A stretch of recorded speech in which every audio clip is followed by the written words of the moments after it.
Salut les francophones, c'est Barthélemy, la plus grande bouche du net.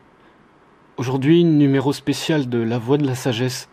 On vient de m'apprendre une nouvelle gravissime. Je m'y attendais pas du tout. Je crois que j'ai tué quelqu'un. Enfin, c'est ce qu'on m'a dit.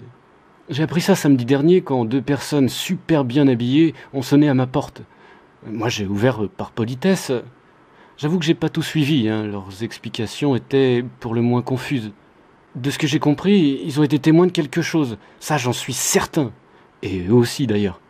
Bon, je suis pas sûr qu'ils aient été témoins de l'affaire personnellement. Ça se serait passé il y a plus de 2000 ans. Moi, je pensais avoir un alibi valable, mais non. Ils ont été très convaincants. Je suis coupable. Ils m'ont parlé d'un mec super bizarre qui travaillait dans le bâtiment. Un toiturier charpentier. Le gars, je le connaissais même pas en plus. Mais apparemment, lui me connaissait. Et très bien, même. Un certain Jessus, ou Jessus Christ, enfin un truc comme ça. Alors au départ, moi j'ai essayé de relativiser. Avec un nom pareil, je me suis dit que c'était un étranger, et ils m'ont confirmé qu'il était juif. Je me suis dit tant mieux, un de moins. Bon, je dois admettre aussi que je me souviens pas de tout. Quand on a une sensibilité à fleur de peau comme moi, je vous prie de croire que la mort d'un homme est toujours un événement bouleversant. Ah non, ça m'a foutu un sacré coup, je dors plus. Le pire dans tout ça, c'est qu'apparemment, ils seraient pas partis tout de suite. D'après eux, une bande d'Italiens cruels leur est carrément clouée sur un instrument de torture de l'Antiquité. Ils appellent ça un crucifix. J'ai vérifié, c'est pas un nouveau personnage d'Astérix et Obélix. Non, non, ça existe vraiment. En fait, c'est une espèce de grosse croix en bois. La personne qu'on met dessus se retrouve dans une position si inconfortable qu'il en devient quasiment impossible de respirer.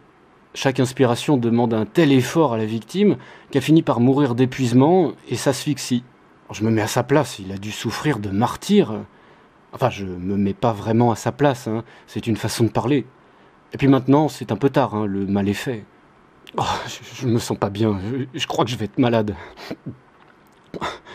Non, ça va, c'est passé. J'ai vachement intérêt à me tenir à carreau maintenant. D'autant que le papa du monsieur, il m'a pas l'air très commode. Plutôt du genre rancunier, même. Bon, je dois reconnaître qu'à un moment, j'ai cru qu'ils se foutaient de ma gueule avec leur histoire de serpent qui parle. Et j'ai eu beau leur expliquer que le poisson et les fruits de mer, c'est pas mon truc, ils m'ont affirmé qu'on était tous pêcheurs. Non mais dans quelle merde j'ai été me fourrer encore. C'est décidé, il faut que je les revoie. J'ai plein de questions à leur poser. Et puis de toute façon, j'ai rendez-vous avec leur supérieur hiérarchique dans leur commissariat. Vous vous rendez compte que malgré toutes mes conneries, ils m'ont quand même promis une nouvelle vie après la mort. Comme dans les jeux vidéo. Franchement, c'est super gentil. Moi, ça m'intéresse. Au final, je m'en sors même plutôt pas mal. Allez, salut les infidèles.